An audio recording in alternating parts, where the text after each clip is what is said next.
이사명 지학사 이사명 국어 1교과서에 대한 평가 문제집 68쪽으로 시작하겠습니다.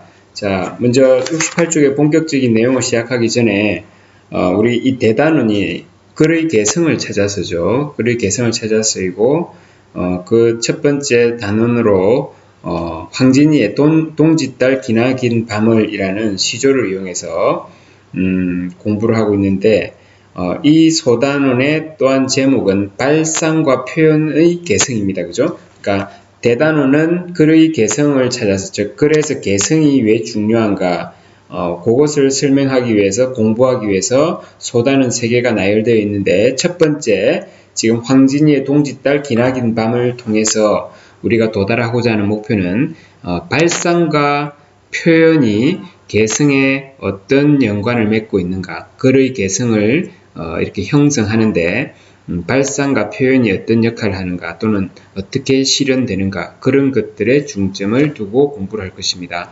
당연히 개성이 문학에서 어떤 의의를 가지는지, 문학은 꼭 개성적이어야 하는가부터 생각해 봐야겠죠. 그리고 발상 및 표현과 어떤 그 시에서 이루어지는 시의 개성 사이의 관계, 그러니까 어떤 발상을 통해서 이 시에 이런 개성이 생긴다, 어떤 표현을 통해서 이 시에 이런 개성이 생긴다, 그런 것들을 이해할 수 있어야 되고, 이제 그걸 가지고 작품을 감상할 수 있어야 되겠죠. 그것이 이번 단원의 가장 중요한 포인트들이고 학습의 목표들입니다. 자, 이제 본격적으로 발상과 표현의 개성이라는 소단은 들어가겠습니다. 이제 발상이 무슨 말일까요? 발상. 사전에 발상이라고 찾아보면 약간 허무합니다. 어떤 생각을 해냄, 이렇게 되어 있습니다. 그러니까 생각을 처음에 해내는 거, 머릿속에서 끄집어내는 거, 어떤 생각을 끄집어내는 게 발상입니다. 그래서 발자는 한자로 일으킬 발자고요. 상은 우리 소위 말하는 생각한다는 뜻의 상자입니다. 그러니까 생각을 일으켜내는 것. 그러면 누구나 생각을 하는데 그게 어쨌다고 이렇게 생각할 수 있죠. 여기서 발상은 조금 더 개성과 연결시켜서 말씀드리면, 어떤 사람들은 일으키지 못하는 생각을 또는 똑같은 사물에 대해서 똑같이 생각할 때 어떤 작가들은 또는 시인들은, 소설가들은 새로운 생각을 일으킨다는 거죠. 모든 사람이 서울로 가고 도시로 가야 행복해진다라고 생각할 때 어떤 소설가들, 시인들은 정말 그렇게 가는 것이 행복할까? 그렇게 가면 좋을까라는 생각을 끄집어내기 시작한다는 겁니다. 됐나요? 그런 보통 사람들과 다른 사람들과 다른 생각을 이끌어내고, 그 생각이 줄글로 쭉 쓰여지면 특별히 참신함이 또 떨어질 수 있습니다. 그 표현을 어떻게 해야 될까요? 표현을 또 아주 개성적으로 해야 되겠죠. 그럴 때 그 문학은 특별한 개성을 가지게 된다라는 이야기입니다. 자, 이런 서두를 가지고 한번 들어가 보겠습니다. 개성의 개념. 자, 개성의 이 개자는 개별적이다, 하나이다, 개개인이다 할 때의 개죠. 그러니까 개개의 모두 다른 특성, 그래서 다른 사람이나 개체와 모델은 구별되는 고유의 특성을 우리 개성이라고 합니다. 문학이 왜 문학인가요? 창의적이고 독창적이어야 문학이고 예술이 될 수 있죠. 그래서 문학에서 개성은 너무나 중요한 이야기가 될 수 있습니다. 그래서 필자나 작가가 살아가면서 축적한 고유한, 자기만 한 거죠. 그죠? 고유한 경험과 지식이 결국은 그 작품의 개성에, 자신의 개성에 반영되고 자신의 개성을 형성하는 것이죠. 그래서 문학에서 또는 예술에서는 독창성이 굉장히 중요하기 때문에 반드시 개성이 필요하다. 됐나요? 자, 이것이 문제로 어떻게 나왔는지 한번 보겠습니다. 개성이란 다른 사람이나 개체와 구별되는 고유의 특성이다. 그죠? 고유가 여기 들어가야 되겠습니다. 고유의 특성이다. 됐나요? 네. 그 다음, 문학 작품의 중요한 자질 중 개성과 긴밀히 관련된 것은 바로 무엇이다? 독창성이죠. 독창성이 이 자리에 들어가야 되겠습니다. 되겠죠? 그리 어렵지 않으니 진행하도록 하겠습니다. 그 다음 우리가 조금 있다가 문제를 풀 때 문제 지문 전에 자세히 한 번 더 분석하겠지만 그 유명한 황진이의 동짓달 기나긴 밤을이라고 알려져 있는 시조에서 굉장히 독특한 표현이 두 개 있습니다. 즉 황진이의 독특한 발상이 뭘로? 이 표현으로 잘 집약되었다는 거죠. 이제 왜 이 시조가 이 단원을 배우는데 이렇게 사용되는지 여러분 아시겠죠? 그죠? 한번 보겠습니다. 서리서리 넣었다가 굽이굽이 펴리라. 앞뒤 전운맥을 생략해서 조금 그렇지만 서리서리 무엇을 넣는다는 말이냐면 동짓달의 긴 밤은 시간 개념이죠. 이 밤을 서리서리 장롱 속에 또는 이불 속에 넣었다가 이게 중세 말이라서 그렇습니다. 굽이 다시 펼쳐내겠다. 이불을 펴듯이 펼쳐내겠다. 시간을 구체적인 물건처럼 접어 넣었다가 때가 되면 자기가 원할 때 그 시간을 다시 펼치겠다. 굉장히 놀라운 표현이죠. 조금 더 자세히 살펴보면 여기 서리서리 굽이 이런 말 있죠. 예, 순 우리말이고 음성 상징어죠. 요즘에는 의성어, 의태어란 말을 잘 쓰지 않습니다. 물론 쓰기도 합니다만 그 의성어와 의태어를 합쳐서 우리 음성 상징어라 그러는데요. 대부분의 소리를 이렇게 일으키는 현상 속에는 그 구체적인 행동이 동반되고 그 구체적인 행동은 또 우리 구체적인 형태를 연상시키죠. 그래서 의성어와 의태어가 구분이 모호한 경우가 굉장히 많아요. 그래서 가장 안전한 표현이 음성상징어라고 합니다. 그러니까 서리서리 굽이를 음성상징어다라고 하면 정확한 표현이 될 수 있죠. 예, 순우리말 음성상징어를 제시해서 우리맛의 묘미를 잘 살렸다 또는 우리맛의 말맛을 잘 살렸다 등등으로 재진술되는 부분입니다. 됐나요? 자, 그 다음 또 자세히 보면 서리서리 사음절 굽이 둘 다 음성상징어. 그것이 서로 나란히 배열되어 있죠. 아래 위로. 그래서 이런 것을 우리 대구라 그럽니다. 그죠? 물론 넣었다가 그 다음에 펼이라도 글자 수가 크게 다르지 않고 구체적인 행동이기 때문에 대구를 어느 정도 형성한다고 할 수 있겠습니다만 서리서리 굽이 서리서리 넣었다가 굽이 펼이라 이 전체적으로 대구를 통해 뭘 형성한다? 네, 리듬감, 운율감이 느껴지죠. 됐나요? 자, 그 다음에 구체적으로 이것이 어떤 뛰어난 발상이 들어가 있는가?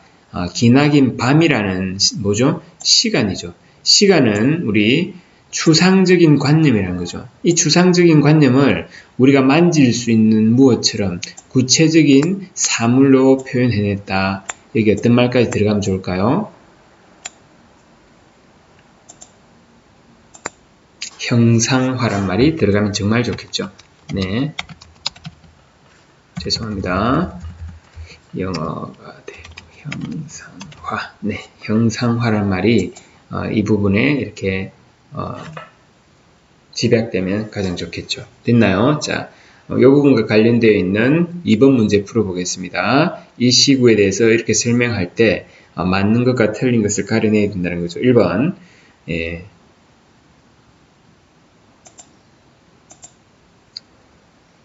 추상적이고 관념적인 시어를 사용하여 시상을 전개하고 있다. 추상적이고 관념적인 대상을 구체적인 시어로 바꾼 거죠. 그래서 틀렸습니다.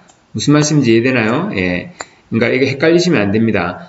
표현하고자 하는 대상은 겨울밤이라는 추상적이고 관념적인 대상입니다. 시적 대상과 그 시적 대상을 표현한 시어를 구분 잘 하셔야 됩니다. 그죠?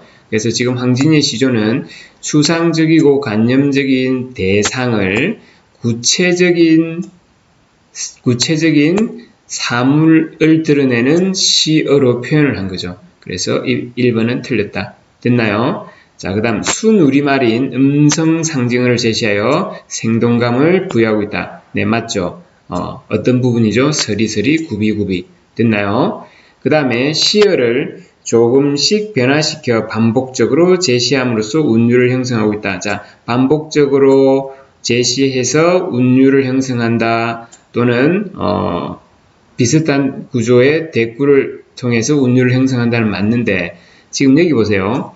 서리서리와 구비구비가 이거 조심하셔야 될 게 서리서리 이 부분에 서리와 서리가 반복되죠. 이것도 반복이라고 볼 수 있습니다. 짧은 반복이지만 구비구비도 구비와 구비가 반복됐다고 볼 수 있는데 서리서리와 구비구비가 전체적으로 비슷한 것이 반복되었다라고 보기는 어렵죠. 이해되나요? 네. 말무게와 말의 구조가 비슷한 것이기 때문에 대꾸는 될 수 있지만 서리서리와 구비구비가 반복되었다고 보기 어렵고 서리서리와 구비구비가 비슷한 시어라고 말하기도 어렵죠. 되겠습니까? 그래서 3번은 얼핏 보면 굉장히 맞다는 생각이 들기 쉬울 만큼 매력적인 오답 지문입니다. 이 확인 문제에 나왔지만 이런 제시문들은 1, 2, 3 문장들은 굉장히 다양하게 변주되어서 여러분 시험 문제에 나타날 수 있기 때문에 쌤이 말한 것처럼 정확하게 인식을 해주시면 좋겠습니다. 됐나요? 네. 그 다음 단계. 자, 두 번째. 발상 및 표현 방식과 개성의 관계. 자, 특이한 발상과 독창적인 표현으로 개성을 형성하는 거죠. 그죠? 개성을 형성하는 건데, 문학 작품의 창작 과정과 한번 연결해 보겠습니다. 작가는 뭔가 세상에 있는 대상을 봅니다. 뭘 가지고? 안목을 가지고, 눈을 가지고 보죠. 근데 자신의 눈이 특이한 거죠. 다른 사람들이 보지 못하는 자신만의 눈으로 그걸 보면 그것이 뭐 되나요? 네, 해석이 되면서 문학적인 발상, 저런 생각 할 수 있겠구나라고 발상을 이뤄내는 거죠. 그것이 바로 발상의 독창성, 고유성이라고 이렇게 집약될 수 있습니다. 됐나요? 그러면 그렇게 아이디어를 얻어가지고 이제 언어라는 재료를 통해서, 문학은 언어로 하는 예술이니까요. 자기가 끄집어냈던 생각을 구체적으로 표현해야 되죠. 아까도 썼죠. 그것을 뭐라고 한다? 형상화. 그러니까 형과 상이 없는 것, 모양과 형태가 없는 것을 모양과 형태가 있는 것으로 드러내주는 것, 그것이 예술이죠. 그죠? 그래서 이런 것들을 이루기 위해서 이제 우리 그렇게 많이 배웠던 표현법들이 필요한 거죠. 크게 비유법, 변화법, 강조법, 관용 표현 등이 있습니다. 지금 표현법을 일일이 모두 설명할 단계는 아니기 때문에 일단 넘어가는데 여러분들 그 말만 해주고 싶네요. 직유법과 은유법과 어인법은 비유법의 한 하부 구성 요소라는 겁니다. 제 말 이해되시나요? 그래서 자기가 어떤 표현에서 이거 은유법이네 라고 잘 아시고 나서 그것을 비유법이다라고 설명하면 맞는 말이 되는 거죠. 직유와 은유까지는 그래도 아시는데 어인법도 반드시 뭐다? 비유법이라고 할 수 있다는 거죠. 그래서 자기는 어인법으로만 해석이 되었는데 지문에 비유법이라고 되어 있으면 틀렸다고 하면 된다 안 된다? 안 되겠죠. 되겠습니까? 마찬가지입니다. 대꾸법, 도치법, 서리법은 일반적인 우리말 문장 구조에 변화를 주었다 해서 다 변화법으로 이야기하는 거죠. 그 다음에 과장법, 반복법, 연탕법, 실제 객관적인 것보다 조금 더 강하게 강조하기 위해서 이렇게 이런 방법들을 쓰는 거죠. 그 다음 속담과 격언을 이용할 때는 관용 표현이라고 이야기합니다. 됐나요? 네, 3번 한번 볼게요. 작가가 언어를 재료로 하여 참신한 발상을 문학적으로 형상화하는 과정에서 표현에 뭐가? 개성이 형성되죠. 개성. 개성이라고 쓰시면 되겠습니다. 네, 됐나요? 네, 개성이 형성된다. 그렇죠? 그 다음 4번 다음 진술 중 맞는 것에 0표를 하고 틀린 것에는 X표 합시다. 강조법이란 속담이나 격언을 사용하여 표현의 개성을 드러내는 방법이다. 자, 강조법은 이런 것이 아니라 과장하거나 반복하거나 영탄적으로 드러내는 거죠. 그러면 속담이나 격언을 사용하는 것은 관용 표현이라고 하셔야 됩니다. 그죠? 관용 표현. 작품의 발상과 표현의 개성을 파악하기 위해서 화자 및 서술자, 필자의 목소리에 주의한다. 네, 이거 맞는 표현인데 선생님, 소설이나 시에서 소리가 들리나요? 라고 질문하실 수도 있겠는데 자, 그 부분을 지금 여기서 한번 확인해 보겠습니다. 발상과 발상과 표현의 개성을, 즉 우리가 읽는 시나 소설 속의 독특한 발상, 독특한 표현을 통해서 어떤 개성이 표현됐는지를 알아내는 방법 이 말이죠. 그래서 문학적 발상을 출발이 되는 대상에 대해서 이 작가는 어떻게 해석하는가, 이 세상을 어떻게 해석하는가, 아주 깊이 들어가면 모든 것을 비극적으로 보는가, 긍정적으로 보는가, 아니면 비판적으로 보는가, 뭐 이런 말들도 가능합니다. 그죠? 그 다음에 시 속에서는 시 속에서 말하는 사람, 시적 화자라 그러죠. 그 다음에 소설 속에서는 서술자라 그럽니다. 그죠? 그 외의 작품, 주로 수필 같은 곳에서는 필자가 드러나는데, 직접 드러나는 것이 아니라 작가가 시적 화자를 대리해서, 그 다음에 서술자를 대리해서, 또는 필자 직접 우리에게 뭔가 말을 한다는 겁니다. 근데 그 말의 느낌이 어떤지를 우리 목소리라고 표현한 거죠. 목소리. 됐나요? 그 다음에 그 속에, 작품 속에 드러나는 등장인물이 또 어떤 어법을 사용하는가. 이건 문법을 말하는 게 아니라, 뭐 이를테면 철수라는 등장인물이 나타나는데, 항상 삐딱하게 말한다. 그럼 철수를 통해서 서술자 또는 필자가 하고자 하는 말이 있겠죠. 예, 그런 것들을 자세히 보면 이 작품의 개성을 파악할 수 있다. 그런 이야기죠. 됐나요? 그 다음에 특히 시에서 어조, 톤이 중요한데요. 톤이라고 하시면 이해가 잘 될 겁니다. 그 말을 높게, 낮게, 또는 거세게, 부드럽게, 길게, 짧게, 빠르게, 느리게 어떻게 말하느냐에 따라서 그 사문 느낌이 다르죠. 예.